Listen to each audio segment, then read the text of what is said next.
আমি যখন ইলেকশন করেছিলাম জাতীয় নির্বাচনে, তো তখন তো আমি ট্রাক মার্কেট নির্বাচন করেছিলাম। তো সে সময় ক্যাম্পেইন করার সময় খুব ছোট্ট কিন্তু ভীষণ আবেগঘন একটা সিচুয়েশন আমি ফেস করেছি। সেটা হচ্ছে যে প্রত্যেকটা এলাকায় এরকম গুচ্ছ গ্রাম আছে, কিন্তু আপনারা জানেন যে এক জায়গায় একই রকমের বেশ অনেকগুলো বাড়ি আছে, যেগুলোকে আমরা গুচ্ছ গ্রাম বলি। মাননীয় প্রধানমন্ত্রী শেখ হাসিনা তিনি গৃহহীনদের জন্য গৃহের ব্যবস্থা করে দিয়েছিলেন, যে কেউ গৃহ ছাড়া থাকবে না। এবং প্রত্যেকটা গৃহে, মানে সেই সমস্ত গৃহের ওখানে জায়গা ছিল, তার নিজের বাড়িতে সে সবজি ফলিয়ে তারা খেতে পারে, যাতে এরকম তিনি ব্যবস্থা করে দিয়েছিলেন। তো এরকম একটা গুচ্ছ গ্রামে আমি গেছি ইলেকশন ক্যাম্পেইনের জন্য। তো একটা দাদি সামনে পড়েছে, তারা বিকালবেলা সবাই একসাথে বসে আড্ডা দিচ্ছে, এরকম কিছু একটা।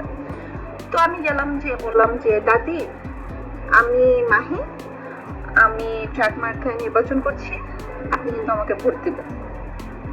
দাদি আমার মাথায় হাতটা বুলিয়ে তার ঘর থেকে শরবত বানিয়ে নিয়ে এসে আমাকে খাওয়ালেন, আমার মাথায় হাত বুলিয়ে দিলেন, ভীষণ মমতা নিয়ে আমাকে বললেন যে মা, তোমার মার্কা কি?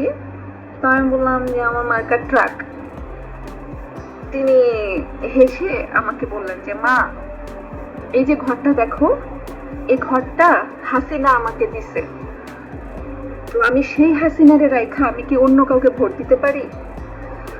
আমি হাসিনাকে ছাড়া অন্য কাউকে ভোট দিতে পারবো না মা, কিন্তু তোমার জন্য অনেক দোয়া। তো ওই সময় না আমি লিটারেলি আমি চুপ হয়ে গেছিলাম, যে চুপ হয়ে গেছি। এবং আমার ভীষণ ভালো লেগেছিল যে এই মানুষগুলোর অন্তরে কিভাবে শেখ হাসিনা বসবাস করে, কিভাবে বঙ্গবন্ধু বসবাস করে। যত মানে মমতা নিয়ে তিনি শেখ হাসিনা বলছে যে হাসিনা আমার এই ঘর দিছে, আমাকে থাকার জায়গা দিছে, আমার খাওয়ার জন্য এই যে সবজিগুলো আমি ফলাই, এই জায়গা সে দিছে, আমি তারে রেখা কারে ভোট দিব? এই কথাটা শোনার পরে আমার মনে হয়েছে যে আমি বলছি যে দাদি, আপনি ওনাকেই ভোট দিবেন, অবশ্যই আপনি ওনাকেই ভোট দিবেন, এবং আপনি দেখবেন যে আপনার আশেপাশে যারা আছে সবাই যাতে ওনাকে ভোটটা দেয়। এরকম ভাবেই না বাংলাদেশের প্রত্যেকটা ঘরে ঘরে শেখ হাসিনার বসবাস করে, বঙ্গবন্ধু বসবাস করে, শেখ হাসিনার আদর্শ মমতা বসবাস করে। এই যে আপনারা যারা গুপ্ত আছেন না, এই গুপ্তগুলোর বাসায় যারা মা বোনরা আছে, বয়স্ক যারা আছে, সবাই যে মনের অজান্তে বলে না যে আগেই ভালো ছিলাম, আগে দেশটা নিরাপদ ছিল, তো তারা নিজেরাও জানে না যে তারা শেখ হাসিনাকে সাপোর্ট করে। তো আপনারা এখন যে ভং ধরছেন না, এখন আবার ওই অগাস্টে যেরকম, জুলাই অগাস্টে যেরকম অ্যাক্টিং শুরু করছিলেন, নিজেরাই স্কুল পড়ুয়া বাচ্চাদেরকে মেরেছেন।